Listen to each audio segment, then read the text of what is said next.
च सर्वं यश्चाधितिष्ठति स्वर्यस्य च केवलं तस्मै ज्येष्ठाय ब्रह्मणे नमः। इस सत्र के मुख्य अतिथि माननीय श्री सुरेश चंद्र जी आर्य, प्रधान सार्वदेशिक सभा नई दिल्ली एवं हमारे ट्रस्टी।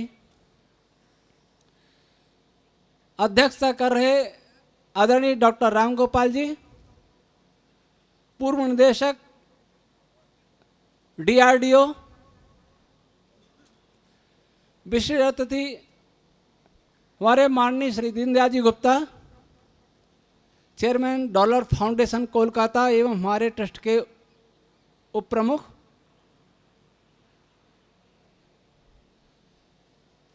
प्रिय डॉक्टर संदीप कुमार सिंह जी, वेद प्रकाश जी, आदरणीय डॉक्टर तापड़िया जी, जिनसे मेरा सन 81 का परिचय है, आदरणीय डॉक्टर भूप सिंह जी, अशोक जी आर्य, पूज्य स्वामी जी महाराज, समस्त वेद विज्ञान प्रेमी बंधुओं, मातृशक्ति। वर्तमान विज्ञान के विषय में डॉक्टर भूप सिंह जी ने बहुत तर्कपूर्व विश्लेषण किया। इससे पूर्व डॉक्टर संदीप कुमार जी, मैं निवेदन कर दूं कि साइंस जिस पद्धति पर चल रहा है, प्रयोग, परीक्षण, प्रेक्षण और गणित, 4 इसकी सीमाएं हैं। इसके बाहर वो नहीं जाना चाहता। और बड़े बड़े वैज्ञानिक इस बात को स्वीकार करते हैं कि हजारों प्रयोग करके कोई निष्कर्ष प्राप्त कर लें, तब भी हम ये नहीं कह सकते ये बात सत्य होगी, क्योंकि एक ही प्रयोग उस 1000 प्रयोगों के निष्कर्षों को फेल सिद्ध कर सकता है। हॉकिंग को पढ़ लीजिए। आज का साइंस ये भी कहता है कि जो गलत सिद्ध न हो सके, जो गलत सिद्ध नहीं हो सके, वो विज्ञान ही नहीं है, साइंस ही नहीं है। साइंस में गलती करो और सुधारो, गलती करो ये सुधारो, ये क्रम चलता रहना चाहिए, ताकि सबकी आजीविका और व्यापार भी चलता रहे। जैसे कोई भी एलोपैथी दवाई ऐसी नहीं है संसार में, हो सकता है कोई हो भी, कि जो किसी नई बीमारी को पैदा नहीं करती हो। सामान्य रोग की दवाई ऐसी होगी जो किसी दीर्घकालीन रोग को पैदा करेगी। दर्द बंद करने की दवाई धीरे धीरे गुर्दे खराब करेगी, कोई कैंसर पैदा करेगी, कोई हृदय रोग पैदा करेगी, अर्थात ऐसे रोग पैदा करेगी जिससे डॉक्टरों का, फार्मा कंपनियों का व्यवसाय सतत चलते रहना चाहिए। ऐसे ही ये परिभाषा दी कि साइंस डायनामिक है, बदलती रहनी चाहिए, क्योंकि वैज्ञानिकों का व्यवसाय भी चलता रहना चाहिए। मैं ये नहीं कहता कि भूल नहीं हो सकती, परंतु मैं ये अवश्य कहना चाहता हूं कि भूल होवे यह साइंस का लक्षण होवे, ये ठीक नहीं है। दूसरी बात, आप अपनी पैथोलॉजिकल रिपोर्ट या सीटी स्कैन या एक्सरे या MRI, इनकी रिपोर्ट लेकर के 10 फिजिशियन के पास जाइए। ऑब्जर्वेशन एक है, लेकिन 10 फिजिशियन अलग अलग डायग्नोसिस भी कर सकते हैं। उस रिपोर्ट को सिरोही में दिखाइए, आप फेल हो जाएंगे तो आप पालनपुर जाएंगे, अहमदाबाद जाएंगे, मुंबई जाएंगे और कहीं जाएंगे। ऐसा क्यों हुआ? ऑब्जर्वेशन तो एक ही है, मशीनों ने तो वही देखा जो है, लेकिन फिजिशियन ने क्या गड़बड़ की? जिस फिजिशियन में जितनी प्रतिभा है, जितना उसकी तर्क करने की, ऊहा करने की, विश्लेषण करने की क्षमता है, वो उतना अधिक रोग को जान सकेगा। तो गणित और प्रेक्षण, परीक्षण, इनके पीछे तर्क और ऊहा अवश्य होनी चाहिए। साइंस जब भी कोई आविष्कार करता है तब उसके पीछे अगर सुतर्क नहीं हुआ, बहुत गंभीर ऊहा नहीं हुई, तो वो साइंस धीरे धीरे कुछ समय में बदल जाती है। और बदलते हमने देखा। मॉडिफिकेशन अलग बात है, विरोधी बातें भी साइंस में चल रही हैं। प्राय कहते हैं संशोधन होता है, यहां तक तो मानते हैं। आजकल साइंस में बिग बैंग मॉडल सबसे प्रसिद्ध है, और बिग बैंग नहीं हुआ इस विषय के मानने वाले भी संसार में अनेक बड़े बड़े वैज्ञानिक हैं। ये संशोधन नहीं है, ये विरोधी बातें हैं। सूर्य प्रकाश देता है, एक कहता है सूर्य गर्मी देता है, एक कहता है सूर्य से कुछ पार्टिकल्स भी आते हैं। ये तीनों बातें विरोधी नहीं है, अलग अलग अवश्य हैं। किसी ने कुछ बताया, जिसने जो जाना बताया, लेकिन एक कहे कि सूर्य गर्मी देता है, दूसरा कहे सूर्य ठंडक देता है, ये दोनों बातें सत्य नहीं है। लेकिन साइंस के नाम पर बिग बैंग हुआ यह भी चल रहा है, बिग बैंग नहीं हुआ यह भी चल रहा है, सृष्टि कभी बनी इसका प्रारंभ यह भी चल रहा है, और सृष्टि इटर्नल है, अनादि है, यह भी चल रहा है। ऐसा क्यों? सबके अपने अपने विश्लेषण हैं, अपने अपने प्रयोग हैं, अपने अपने ऑब्जर्वेशन हैं, अपना अपना मैथ है, फिर भी ऐसा क्यों?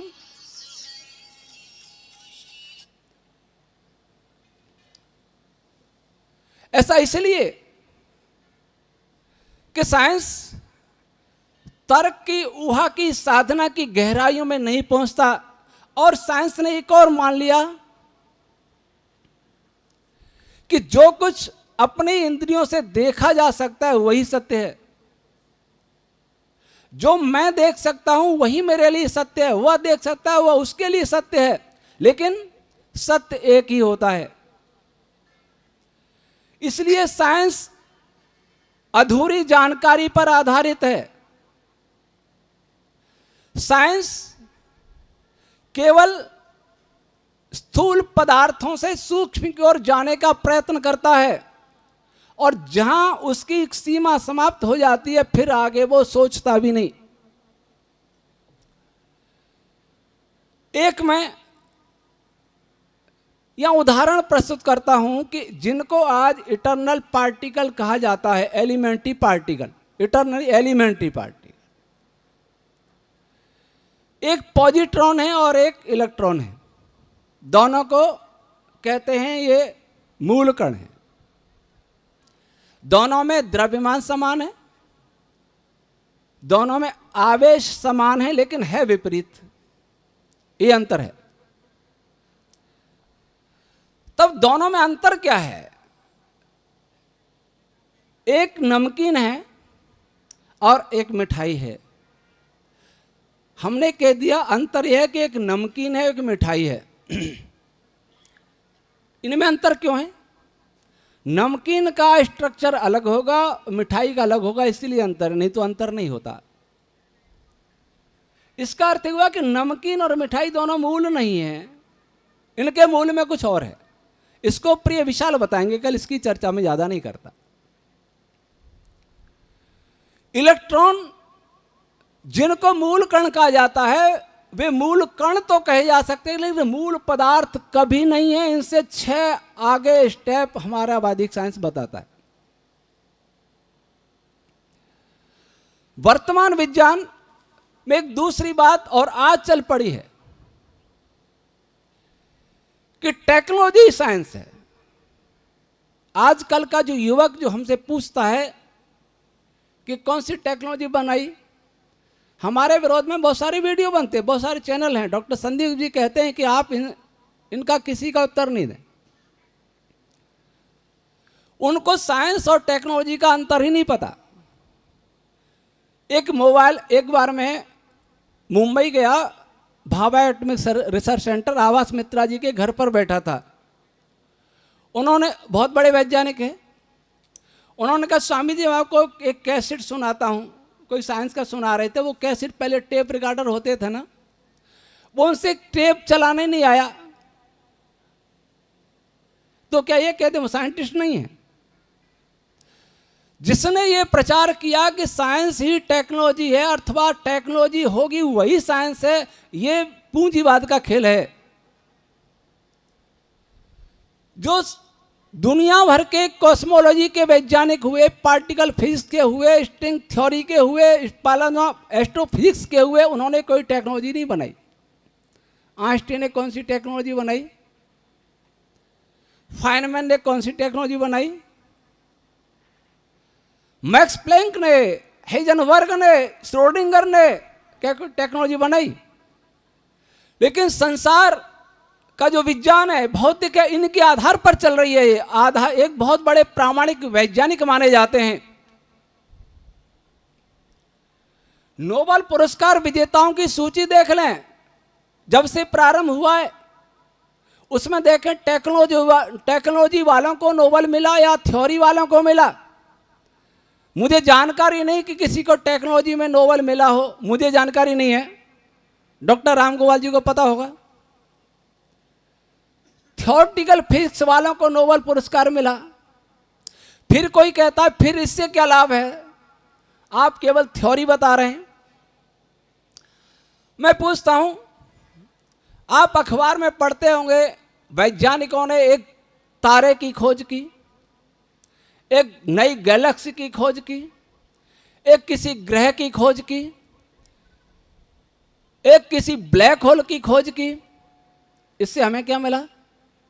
उनसे कोई पूछता है क्या? हिग्स बोसोन की खोज में, जिसकी कल्पना पीटर हिग्स ने 1961 में की थी, अमेरिकी वैज्ञानिकों ने, अमेरिकी वैज्ञानिक पीटर हिग्स ने,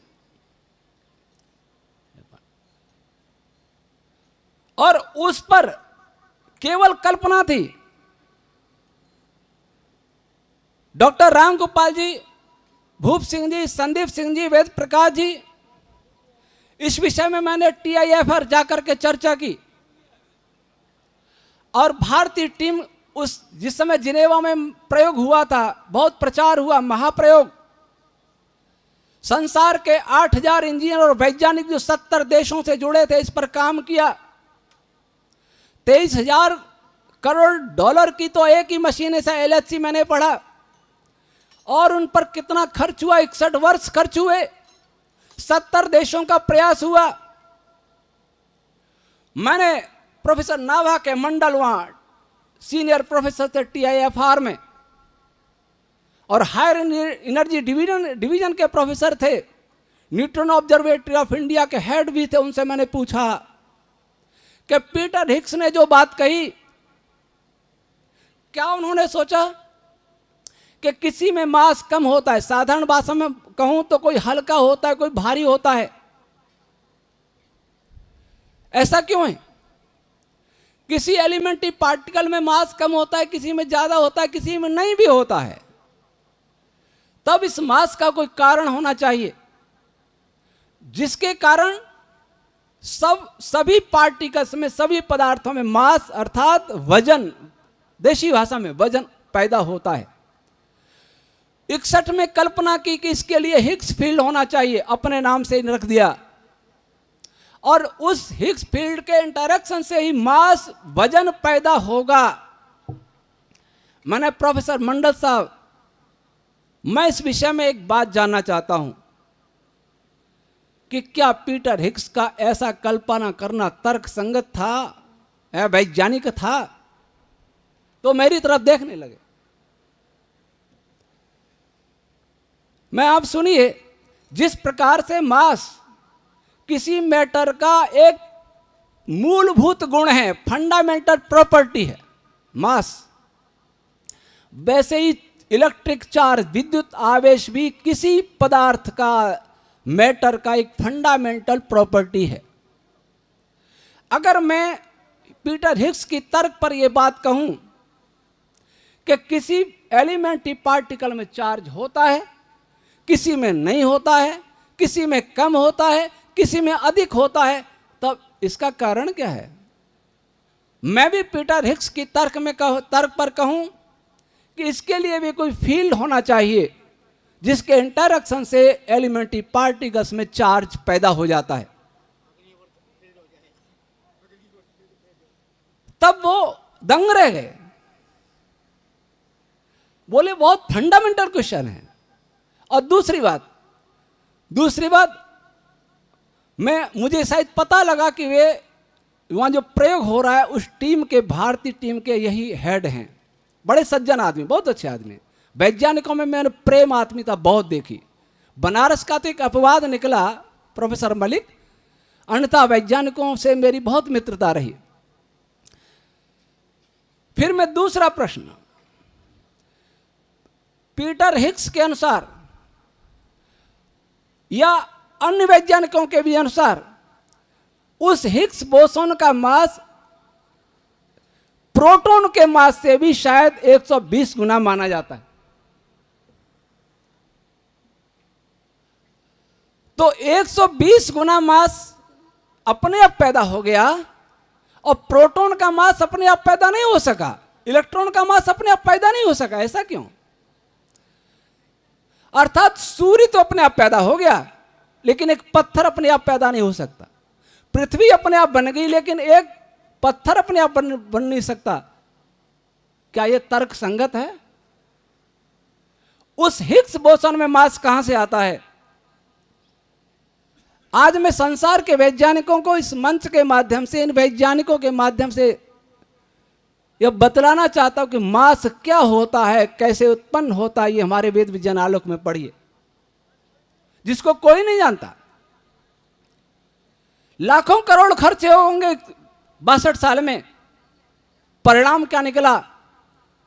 इन मूल 2 प्रश्नों का उत्तर किसी भी साइंटिस्ट के पास दुनिया में इस समय नहीं है। हिग्स साहब ने एक कल्पना की थी, वो कल्पना है। ऐसी बहुत सारी बातें, सैकड़ों बातें वेद विज्ञान आलोक में मिल जाएंगी। एक बार डॉक्टर भूप सिंह जी कह रहे थे मुझसे दूरभाष पर कि डी ब्रॉगली को 2 पृष्ठ लिखने पर नोबेल मिल गया। आपके तो हर पृष्ठ पर नोबेल देने लायक है।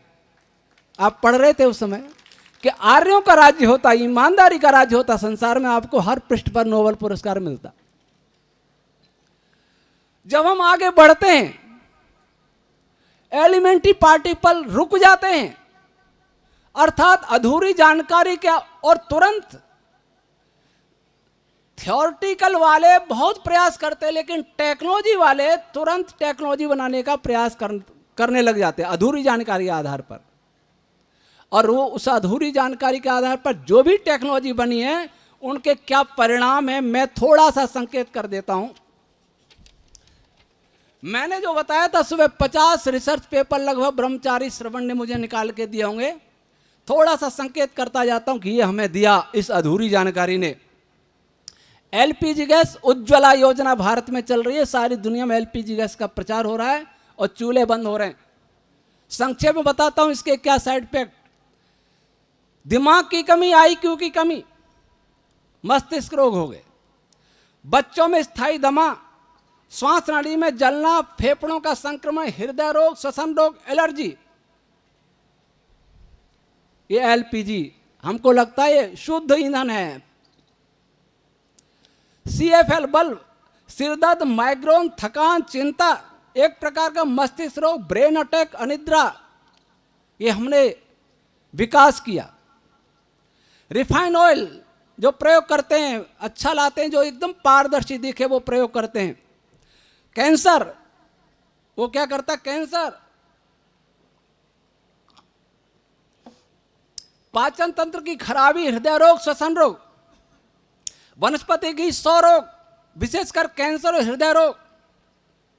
सिंथेटिक वस्त्र, और कृत्रिम इसके लिए तो पुस्तक भी लिखी गई है, किलर क्लॉथ्स, भूमि जल वायु प्रदूषण अलग, एंटीबायोटिक, उल्टी, मितली, डायरिया, गैस, अपच, पेट दर्द, भूख की कमी, चर्म रोग, एलर्जी, हृदय रोग, सांस में कठिनाई, चिंता, भ्रम और चेतना शून्यता।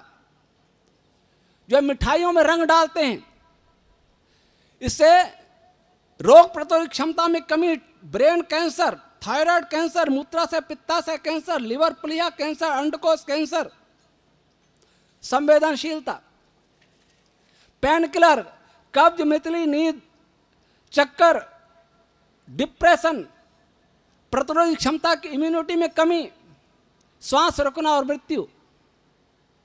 सीमेंट सुबह बता पर्यावरण के लिए घातक, 8% ग्रीन हाउस गैस उत्पन्न करने वाला। 5G जो अब आने वाला है, आ गया, सुनते हैं, आ गया है बहुत जोर शोर से। कैंसर,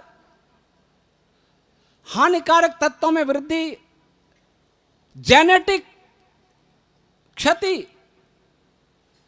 जननांगों का दुष्प्रभाव, ब्रेन की क्षति, नर्वस सिस्टम के रोग, negative impact on general well being in humans, वनस्पति पशुओं पर दुष्प्रभाव, सेल्यूलर स्ट्रेस, हृदय स्पंदन में परिवर्तन, जीन मेटाबॉलिज्म क्रियाओं में डिस्टर्ब, स्टेम सेल के विकास में परिवर्तन, कैंसर, कार्डियोवास्कुलर, शुक्राणुओं पर दुष्प्रभाव, मोटापा, डायबिटीज, बच्चों में मानसिक रोग,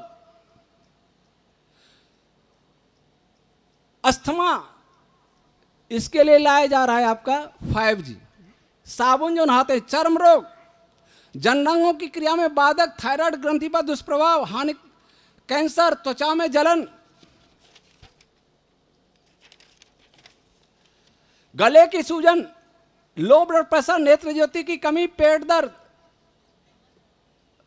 और उत्पादक व भ्रूण के विकास पर दुष्प्रभाव। एसी, ग्रीन हाउस, डिहाइड्रेशन, त्वचा की शुष्कता, खुजली, सिरदर्द, माइग्रेन, श्वसन रोग, संक्रामक, एलर्जी और दमा। रासायनिक उर्वरक, भूमि की कठोरता, जल अंदर नहीं जाएगा, वायु जल प्रदूषण, ग्रीन हाउस में प्रवृत्ति, रोग की प्रतिरोधक क्षमता में कमी और एक्यूट और क्रोनिक दोनों प्रकार की एलर्जी। ये तो संक्षेप में लिखा है, ये आपने किया, साइंस ने किया। अगर आप स्वयं बचना चाहते हैं, अब बहुत सारे लोग पूछते हैं कि विकल्प बताओ। एक डायबिटीज का रोगी मिठाई की दुकान पर खड़ा है और मैं उससे कहता हूं कि मिठाई मत खाओ क्योंकि आपको डायबिटीज है। वो कहता कोई विकल्प बताओ। विकल्प यह है कि मिठाई मत खाओ। कंपनियों ने विकल्प निकाले, sugar free chyawanprash, sugar free है मिठाई, उसमें क्या होता है, सैक्रिन आदि, मतलब डायबिटीज से बचो और कैंसर पैदा करो। सारा सिस्टम देखेंगे, भवन निर्माण से लेकर के फर्नीचर, कपड़े, खाद्य पदार्थ, सारे के सारे हमें बीमारी को बढ़ा रहे हैं। जितनी सारी टेक्नोलॉजी है, जितनी सारी सुविधाएं, उनकी साठगांठ मैं समझता हूं फार्मा कंपनियों से ही है। इस बात का पता लगाना चाहिए कि फार्मा कंपनियों का पैसा किसके पास जा रहा है, कौन है सबसे बड़ा, इनका सरगना कौन है। हम भूल गए हैं कि हम चेतन हैं। जब कोई व्यक्ति ये सोच लेता है कि सब कुछ मेरा है, स्वच्छंद हो जाता है, और जब एलिमेंट्री पदार्थ जिसको मानते हैं उसकी गहराइयों में जाएंगे, तब उनको चेतना का बोध होगा। एक चलती हुई ट्रेन को देख करके एक व्यक्ति सोचता है कि कौन चला रहा है, पहिए चला रहे हैं, पहिए चला रहे हैं, कोई नहीं चला रहा। लेकिन दूसरा आदमी सोचता है कि नहीं, पहियों के अंदर इस डिब्बे के पास में जाओ, सारी गाड़ी को खोजेगा, सवारियां मिलेगी, बहुत कुछ मिलेगा, पर चालक नहीं मिलेगा। चालक कब मिलेगा, जब इंजन में जाएगा कि ये चला रहा है बैठा हुआ। संसार के वैज्ञानिकों के इंजन नहीं पता, ऊर्जा कहां से आ रही है, ऊर्जा का मूल स्रोत क्या है, मूल ऊर्जा क्या, यह नहीं पता।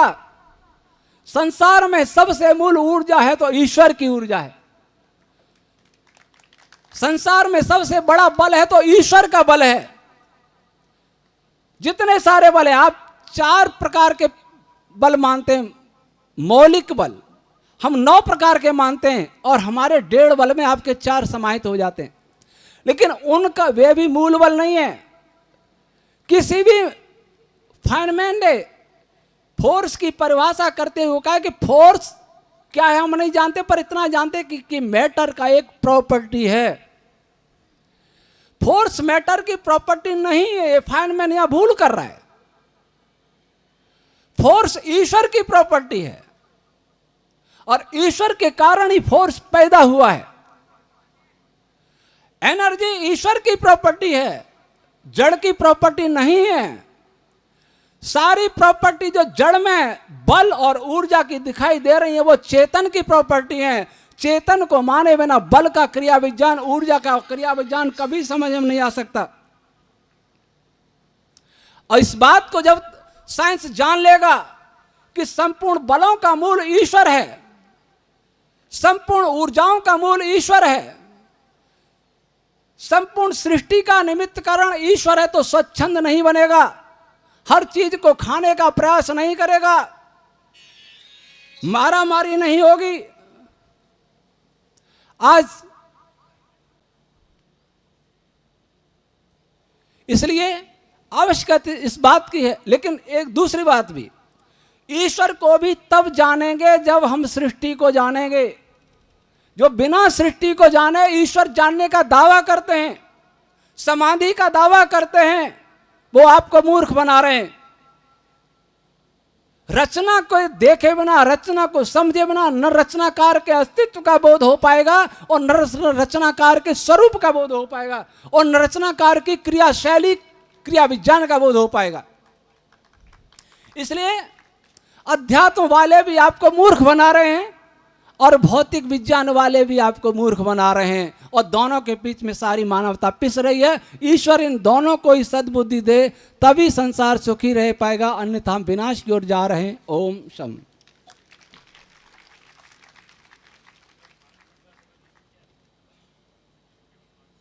आपका अंत में आपका नहीं, अब आपका ही आप आ जाइए। नहीं, वो रहेगा ना अध्यक्ष, ये बाद में होगा, मुख्य अतिथि का पहले। अत्यंत सारगर्भित और मंत्रमुग्ध कर देने वाला प्रवचन हमारे समक्ष था, जिसमें अत्यंत संक्षेप, क्योंकि समय की अपनी सीमा थी, इसलिए आचार्य जी ने कुछ बिंदु प्रस्तुत किए। हम आशा करते हैं कि उन बिंदुओं पर हम आगे विचार करेंगे और उनको अपने साथ लेके जाएंगे, यहीं नहीं छोड़ जाएंगे।